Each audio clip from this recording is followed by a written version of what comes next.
yëmbal situation dafa xaw a compliqué parce que ñun yëmbal fa lañ juddoo fa lañ yaroo fa lañ màggee mais boo gisee tey ñoom yenn ambition yi politique c'est-à-dire ne tey dañoo bëgg a jël mairie yëmbal bi te fekk bokkuñu ci benn parti loolu c'est parce que patriotisme moo ñu ko yóbbee parce que yëmbal tey war nañ ko mën a dégg ci yeneen nataal yu bokkul ci ay faits divers yi ñu leen di dégg tout le temps te vraiment man exemple boobu lay faral di joxe tout le temps damay jàppante tout le temps ci yenn say borom taxi yi parce que comme li ma leen faral di wax taximan boo jël nga ne ko yóbbu ma yëmbal dans loolu sama jëmukaay mel na ni yëmbal ay nit dëkkuñu fa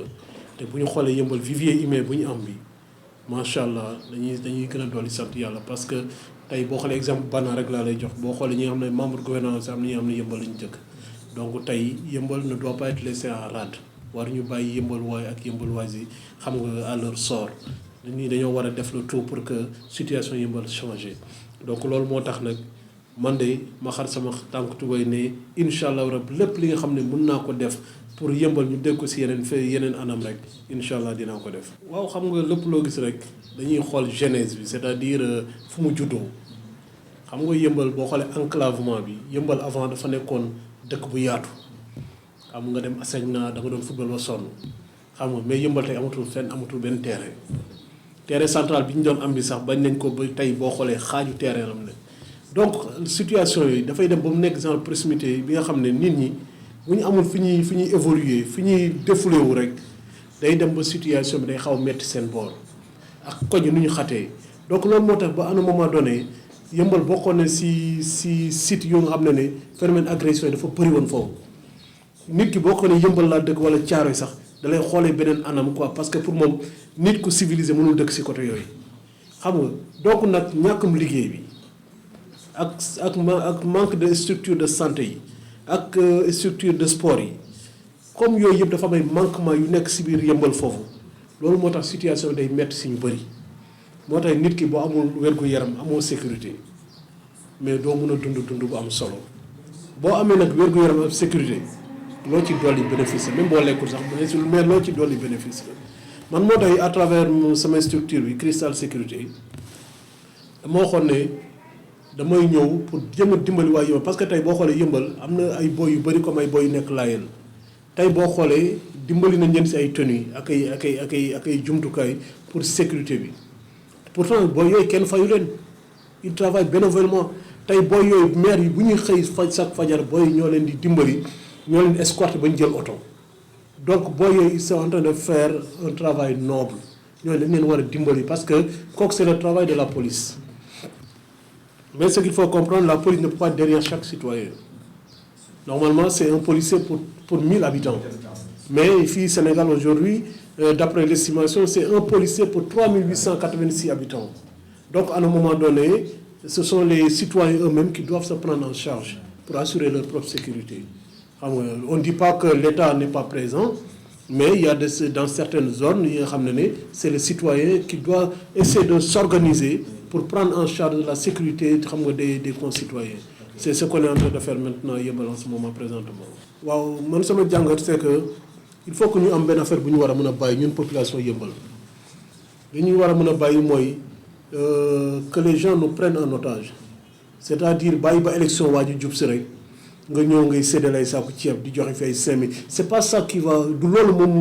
moom mooy faj soxla citoyen bi xam nga nit ki boo koy may jën tout le temps day koy jàngal napp moo gën man li may faral di wax tey nee naa leen ñun ce qu'on est en mesure de pouvoir faire mooy man personnellement man j'ai vécu plus de 20 ans en France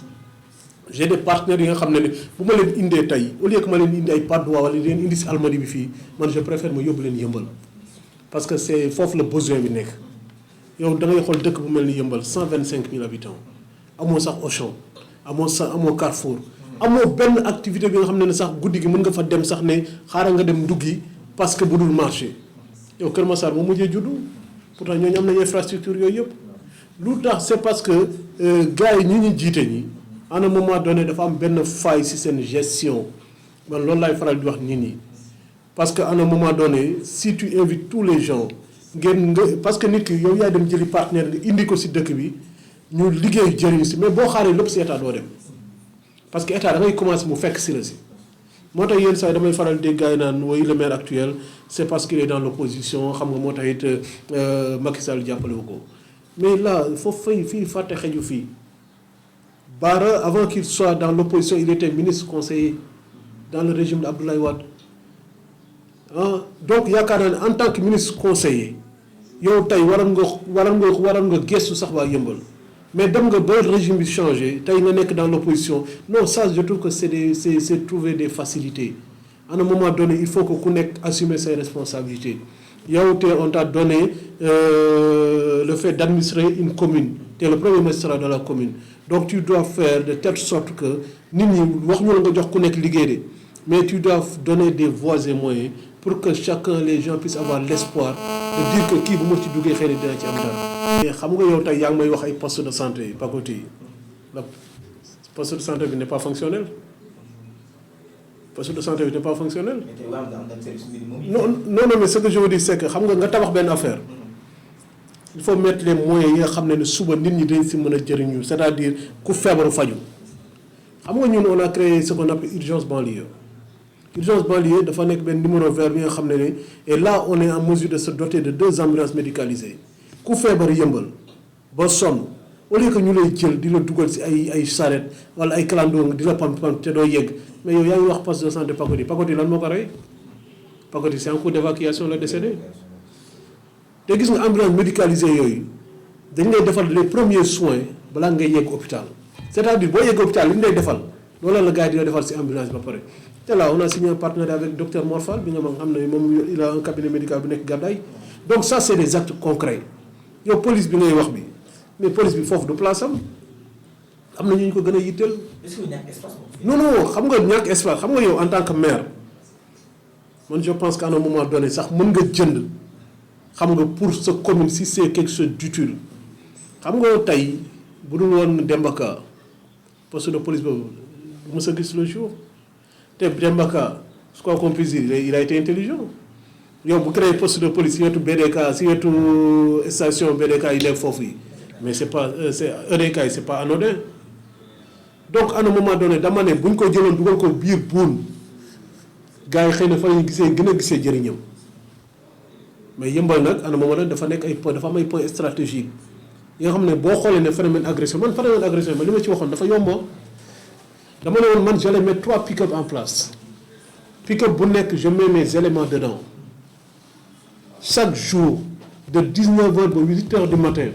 les gars ils font des rondes dans tous les quartiers bu nekk boo fa jëlee 3 personnes kër gu nekk bi nga xam ne moom mooy fay sax même kër gu nekk sax fay 1000 francs ñooñu di liggéey foofu comité de vigilance ñuy wax chaque heure pick-up bu nekk dina dugg ci quartier bi pour def ce qu'on appelle des relevés d'information. mais loolu man ba mu ko yëkkatee lan la ma gars yi wax gars yi ne ma non Djibi yow nekkoon maire dëkk bi kooku c'est le maire qui a les pouvoirs de police dans sa commune man leen vous avez parfaitement raison loolu moo tax nag man ma bëgg a laaj sax maire Yeumbeul parce que dama ne je peux pas rester les bras croisés si je reste les bras croisés c'est comme si je cautionnais ce qui se passe actuellement à Yeumbeul parce que ñun tey ñu ngi liggéey ci sécurité au niveau du Sénégal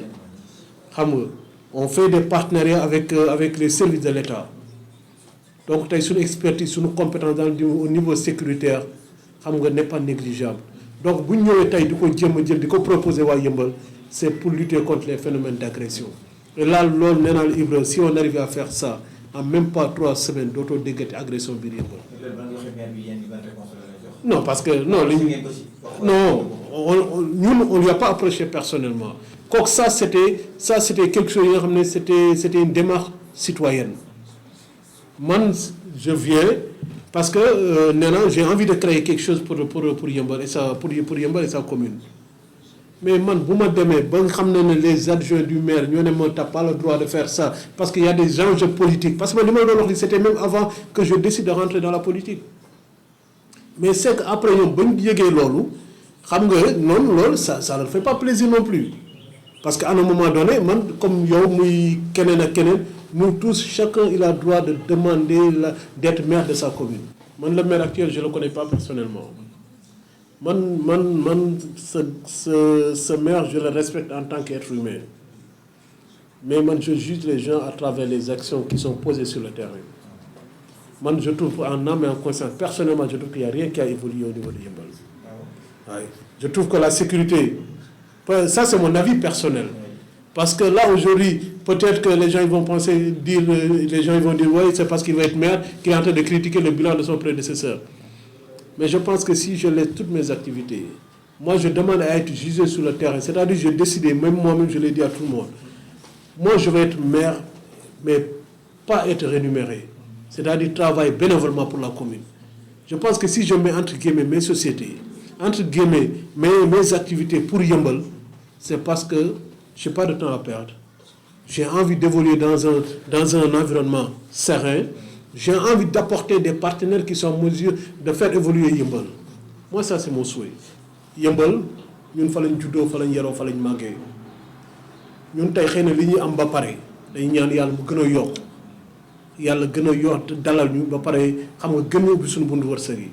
mais ñun xaaruñu dara si Yeumbeul c'est-à-dire ñun on n'attend pas de Yeumbeul pour s'enrichir wala naan non da ngay jéem a xaar pour am Yeumbeul pour dagg benn terrain fii Yeumbeul Sud amul dara lu ñu fay daggati.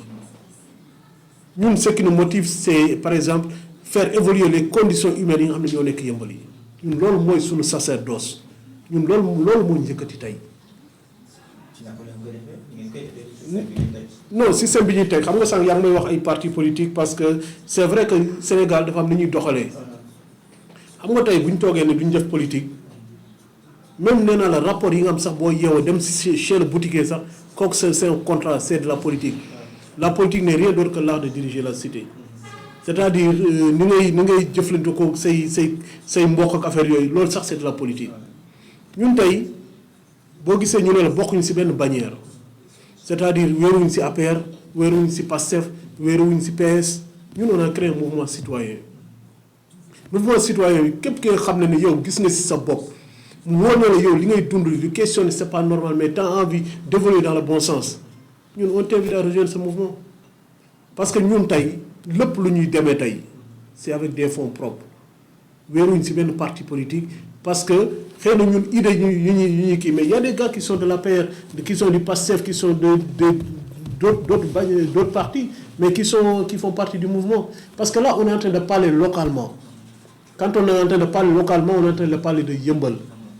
et des échéances locales. Léegi nag bu demee ba nga xam ne ne présidentielle mu ngi ñëw là ça va être les gens qui vont décider par exemple kan candidat moo leen jox yenn garantie pour Yeumbeul. mais localement ngay wax parti politique yooyu nga tudd. waaw si PASTEF APR PDS parti yooyu yëpp ay bannières yoo xam ni. waaw dañuy soxla ay base politique. waaw bu waxee parce que politique boo xam ne li ñuy wax base fi nga dëkk yaa ko gagné. loolu aussi. est-ce que ñooñu dinañ bàyyi yow nga ñëw jiite leen. ngir dem bàyyi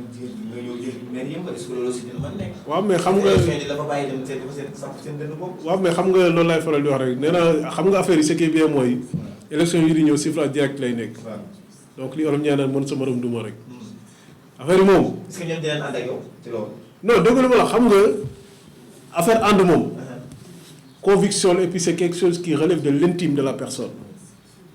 nit ki yow yaa xool ku la doy. nga ànd ak moom bu nekkee ne Pastef muy Pastef di APR di keneen ak keneen dama ne langue bi ku wóor sa bopp rek na samp sa ndënd voilà parce que là il y aura pas de cadeau amul ma samba amul ma demb amul kii personne ak amul kii jibilo ak kii non dama ne ku mën sa borom rek duma parce que tout ça on va le faire pour la bonne cause parce que loolu laay faral di wax rek nee naa lépp Yeumbeul la rek xam nga donc si on le fait pour la bonne cause ñuy mën a dégg Yeumbeul si yeneen anam rek man je suis gagnant même quel que soit l'issue même des résultats du moment que la personne yi nga xam ne moom il est venu xam nga pour au moins gérer la situation de Yeumbeul pour que en plus il faut que ñu wax ko